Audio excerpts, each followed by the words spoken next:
அறிஞர் பெருமக்களுக்கும் கல்லாடனார் அரங்கின் சார்பிலும் உலக தமிழ் செம்மொழி மாநாட்டின் சார்பிலும், அதாவது மூன்றாவது எழுத்து, அதாவது வலதுபுறம் இருந்து முதல் மூன்றாவது எழுத்துக்கள் தமிழ் எழுத்தாக, அதாவது தமிழ் பிராமி என்று சொல்லப்படுகின்ற எழுத்தாக மாறி வருவதற்குரிய அடிப்படை வடிவங்களை நாம் அவற்றில் காண்கிறோம். இதை எஸ்.ஆர். ராவ் அவர்கள் வேறு முறையில் படித்தார்கள். ஆனால் நான் அப்படியே மெய்யெழுத்தை அடிப்படையாக கொண்ட வடிவத்தில் மணி வரணன் ஆவோர் என்ற கடைசி கூட்டு வடிவம் வர ந இவ்வர் என்று மணி வரணன் ஆவோர்.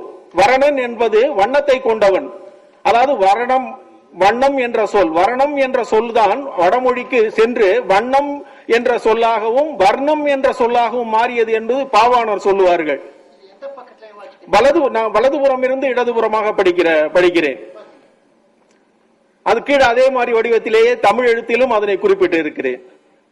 அடுத்து பெருமுக்கள் என்கிற தமிழ்நாட்டிலே இருக்கின்ற ஒரு எழுத்து. இதை புரிந்து கொள்வதற்கு கூட எளிமையாக, அதாவது தமிழ் பிராமி என்று சொல்லப்படுகின்ற இந்த தமிழி எழுத்து, நான் இனி தமிழி என்றே அதை அழைக்க விரும்புகிறேன்.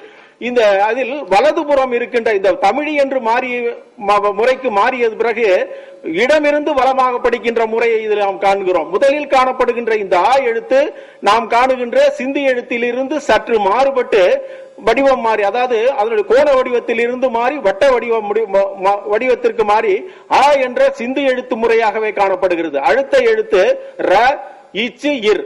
அப்ப நாம் படிக்கின்ற போது அ ர இச் இர், அரசர். ஆனால் அது அரசர் என்ற சொல்லினுடைய வடிவமாக காணப்படுகிறது. பெருமுக்களிலே காணப்பட்டு தமிழக அரசு திரட்டிய வடிவத்திலிருந்து இது பெறப்பட்டது. அடுத்து கீழ்வாலையில் கிடைக்கின்ற எழுத்துகள். இதை எதற்கு உங்களுக்கு காட்டுகிறேன் என்று சொன்னால், தமிழகத்தை பொறுத்தவரையில் இத்தகைய வடிவங்கள் தமிழ்நாட்டிலும் கிடைத்துள்ளன, சிந்து எழுத்து வடிவங்கள் தமிழ்நாட்டிலும் உள்ளன என்பதை நீங்கள் உணர்ந்து கொள்ள வேண்டும் என்பதற்காக இதனை சொல்லுகிறேன். அதுபோல இந்த எழுத்து இவை அனைத்துமே வலமிருந்து இடமாக படிக்கப்படுவதாக இருப்பதாக நான் படித்திருக்கிறேன். அதாவது இப்பொழுது அதனுடைய பொருள்நிலை அல்லது இலக்கணம் அல்லது அதனுடைய உள்நிலைக்கு செல்வதற்கு நான் விரும்பவில்லை. என்னுடைய நான் படித்த அந்த முறைப்படி தவச சதவர் அவ், அதே போல தவசைய சரை என்கிற இரண்டு வடிவங்களை நான் அதிலே கண்டு பார்த்திருக்கிறேன். இதுவும் தமிழ்நாட்டிலே கிடைத்தது. அடுத்து இது பொதிகை மலை குகையில் மேலே அகத்தியர் குகை என்கிற இடத்திலே தமிழக தொல்லியல் துறையினர் கண்டுபிடித்த ஒரு கல்வெட்டு. இது இடமிருந்து வலமாக படிக்கின்ற முறையில் எழுதப்பட்டு இருக்கிறது. அப்படியே ஆனால் சிந்து எழுத்துகளின் அடிப்படை வடிவங்கள், சிந்து எழுத்தின் வடிவங்கள் அனைத்தும் தெளிவாக அமைந்துள்ளன. வலமிருந்து இடமிருந்து மூன்றாவது வடிவம் மட்டும் சூரியன் வடிவிலே அமைக்கப்பட்டு இருக்கிறது. சிந்து எழுத்திலே அது வெறும் 4 பக்க கோடுகளை கொண்டதாக அமைந்திருக்கும். அதற்கடுத்து யாழ்ப்பாணம் ஆணை கொட்டடி என்று சொல்லப்படுகின்ற யாழ்ப்பாணம் உள்ள இலங்கையிலே ஸ்ரீலங்காவிலே கிடைத்தது. இது மேல் இருக்கின்ற எழுத்து வடிவம் சிந்து எழுத்து வடிவமாகவும் கீழ் இருக்கின்ற வடிவமானது தமிழி வடிவமாகவும் காணப்படுகிறது. சிந்து எழுத்து அனைத்தும் உயிர்மை வடிவங்களாக, அதாவது அசைகளாக உள்ளன. கீழே அதுபோலவே கீழே இருக்கின்ற கோ வே இத் என்கிற இந்த வடிவம் மூன்றும், இத்து என்பதை நாம் நீட்டி படிக்க வேண்டும். கோவேத், இது கோ வே இத்து, கோவேத். அப்ப கோவேத்து, கோவேத்து, அப்படி கோவேட் ஒரு வேட்கோவர், அதாவது ஒரு பானை செய்கின்ற கலைஞர். அப்ப மேலே நான் அதை மயன என்று படித்து உள்ளேன். மயன் என்று இல்லை, மயன, மயனுடைய கோவேத் என்றால் அந்த மயன என்கிற சொல் வடிவத்தை, மயன் என்ற சொல் வடிவத்தை இலங்கையிலே யாழ்ப்பாணத்திலே தொடர்ந்து பல்லாயிரம் ஆண்டுகளாக கடைபிடித்து வந்திருக்கிறார்கள். அதன் பிறகு இந்த கோவேத் என்று வருகின்ற போது இதற்கு அந்த வேட்கோவன் இதோடு தொடர்புடைய ஒன்றாக இதனை கருதி இருக்கிறான் என்பது என்னுடைய கருத்து. அடுத்தது பாருங்கள். சரி, இப்படிப்பட்ட வடிவங்கள் இருந்தால் உண்மையிலேயே தமிழ்நாட்டில் காணப்பட்ட இன்னும் முக்கியமாக, அதாவது நாம் பானை ஓட்டு ஆய்வுகளையே மிகச் சிறப்பாக கொள்ளலாம். இந்த பானை ஓட்டு ஆய்வுகளை கொள்ளுகின்ற போது சானூர் என்கிற இடத்திலே இந்த வடிவம் கிடைத்துள்ளது. ஐயா மகாதேவன் அவர்கள் இப்பொழுது தன்னுடைய நூலிலே கூட அதை அழகாக விளக்கி சொல்லி இருக்கிறார். அந்த படங்களின் அடிப்படையில் இது இந்த முதலில் காணப்படுகின்ற ஆ என்ற எழுத்துக்கு மட்டும் கீழே இரட்டை வடிவமாக கோடு காணப்படும். அந்த கோடு ஒரு கலைஞன் ஒரு கோட்டை இழுத்த பிறகு அது தவறாக பெரிதாக போய்விட்டதனால் அதற்குள் இதை உள்ளே இழுத்து செய்தது. இந்த முறை என்னுடைய புகைப்படத்தை பார்த்து இந்த வடிவங்களை நான் அமைத்தேன். இதில் உண்மையிலேயே வலதுபுறம் இருந்து சிந்து எழுத்தை படிக்கின்ற அதே முறை காணப்படுகிறது. ஆ ய வர் வ இர். ஐயா மகாதேவன் அவர்கள் எல்லாம் இதனை முருகன் என்று படிக்கிறார்கள். அத்தகைய கருத்து காணப்பட்டாலும் இது என்னுடைய, நான் அதாவது மெய்யெழுத்து முறையை அடிப்படையாக கொண்டது என்று கருதுகின்ற முறையிலே ஆயவர் என்று படித்துள்ளேன். ஆயவர் என்றால் உங்களுக்கு தெரியும், அதாவது யாதவர்கள் என்கிற அந்த அடிப்படை வடிவம்.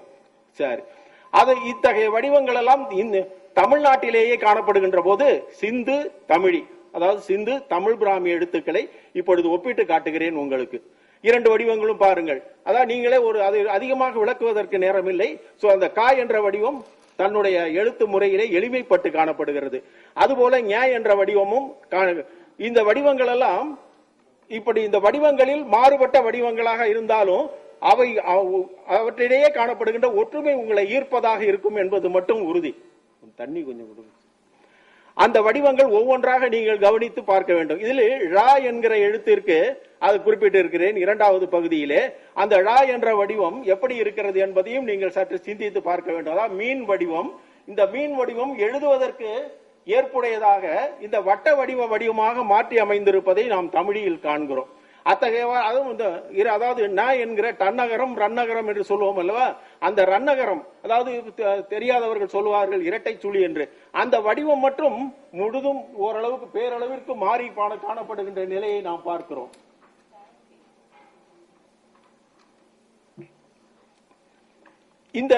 இந்த வடிவத்தை நீங்கள் மனதில் இருத்தி கொண்டால்தான் பின் காட்டுகின்ற இந்த வடிவங்களை நீங்கள் உணர்ந்து கொள்வதற்கு சரியாக இருக்கும். சரி, இந்த கூட்டு வடிவங்களை நாம் அமைத்து விட்டோம் என்று சொன்னால், சிந்து எழுத்திலே மிக முக்கியமாக கருதப்படுவது கூட்டு வடிவங்கள். இந்த கூட்டு வடிவங்கள் இந்த தமிழில் அமைக்கப்படும் போது, தமிழில் கிடையாது, இது நாம அமைத்தது, பொருத்தமாக அமையுமா என்ற சோதனை முயற்சியாக ஒரு கூட்டு வடிவத்தை அமைத்திருக்கிறோம். அதாவது என்னுடைய அந்த வடிவங்கள் ஒப்புமையில் சிந்தில் முதலில் வடிவம், அந்த வடிவத்தில் உள்ளிருப்பது என்ன எழுத்து என்று, அதே தமிழில் அந்த இரண்டு எழுத்தையும் ஒருங்கிணைத்து இருக்கிறோம். ஒவ்வொரு வடிவமும் நீங்கள் உற்று கவனித்தீர்களே ஆனால் ஏறக்குறைய அவை அனைத்துமே ஒப்புடைய வடிவங்களாக காணப்படுவதை நீங்கள் உணர்வீர்கள். ஒவ்வொரு வடிவத்திலும் காணப்படுகின்ற ஒப்புமை சிந்து எழுத்து நிச்சயமாக தமிழி என்கிற எழுத்தோடு வடிவ நிலையில் மிகப்பெரிய அளவில் ஒப்பிட்டு காணக்கூடிய அளவிற்கு அமைந்துள்ளது என்று நீங்கள் உணரலாம். எடுத்துக்காட்டாக இந்த முதல் வரிசையிலே கடைசியில் காணப்படுகின்ற ஒரு கோபுரம் போன்ற வடிவத்தை எடுத்துக்கொள்ளுங்கள். இவை இரண்டு, அந்த வடிவம் தமிழிலே மாறி இருப்பது. அப்புறம் காய், அதாவது நெட்டு, அந்த சுமை, அதாவது ஒரு மனிதனுடைய உருவம், அந்த மேல் இருக்கின்ற இரண்டாவது பகுதியிலே 1, 2, இதை நீங்கள் பார்க்கின்ற போது அவற்றிடையே ஒற்றுமையை காண்பீர்கள். அடுத்து இந்த ஒற்றுமையை நாம் சிந்து எழுத்திலே பயன்படுத்தி தமிழியை பயன்படுத்தி அதனை பிரித்து காட்ட முடியுமா என்று சிந்திக்க வேண்டும். இப்பொழுது நான் அதற்கு ஒரு சில, அதாவது ஐயா மகாதேவன் ஐயா அவருடைய கான்கார்டன்ஸில் இருந்து, அதாவது ரேண்டமாக ஒவ்வொரு குறிப்பிட்ட அளவு எல்லைக்கு உட்பட்டு சில வடிவங்களை, சில முத்திரைகளை பொறுக்கி அவற்றை தமிழ் எழுத்தாக ஒரு அடியிலே மாற்றி காட்டி இருக்கிறேன். இந்த வடிவம் ஐயாவுடைய வரிசை எண், அதற்கு கீழே இருக்கின்ற வடிவங்கள் தமிழ் வடிவங்கள். இந்த வடிவம் அப்படியே, அதாவது சிந்துவில் உள்ள, அதாவது பிளேஸ் நேம்ஸ் என்று சொல்வார்கள் அல்லவா, இட பெயர்கள், இதெல்லாம் அப்படியே அமைத்துள்ளேன். அது பாருங்க, அந்த மீன் வடிவம் ஒன்று முதல், மூன்றாவது, அது கீழே நாம் மீன் வடிவமாக அந்த முக்கோணம் போன்று காணப்படுவது, அந்த தமிழிலே ஈ என்பது 3 கோணமாக காணப்படுகிறது. அப்பொழுது ஒரு கூரை போல அமைத்தார்கள். இப்பொழுது அதையே 3 எழுதுவதற்கு வசதியாக 3 கோடுகளை இட்டு எழுதுகிறார்கள். ஆ என்ற வடிவத்தை பாருங்கள். அடுத்தது ஐ, அதாவது 1, 2, 3, 4வது வடிவம் ஐ. இந்த ஐ என்ற வடிவம் நான் அந்த படிக்கின்ற போது அந்த இடைப்படுகின்ற சொற்களின் பொருள் அடிப்படையில் உணரப்பட்டது. அதே சமயத்தில் SR ராவ் அவர்களும் இது ஐ என்று அவர்கள் கருதுகிறார்கள். நானும் அவ்வாறே கருதுகிறேன். ஐ, அவ் என்ற 2 எழுத்துகளும் சிந்துவில் இருந்தன என்பதற்கு அதனால என்ன செய்தேன் என்றால், அதை ஒப்பிட்டு காட்டுகின்ற போது அந்த வடிவ பொருத்தம் கருதி, தமிழில் அந்த ஐ இல்லை, ஆனால் அந்த வடிவ பொருத்தம் கருதி காட்டியிருக்கிறேன். இப்ப இதை படித்து பார்த்தால் இந்த இடம் என்ற சொல் ஐயா அவர்கள் மதுரை மாகாணாட்டிலே அவர்கள் படித்த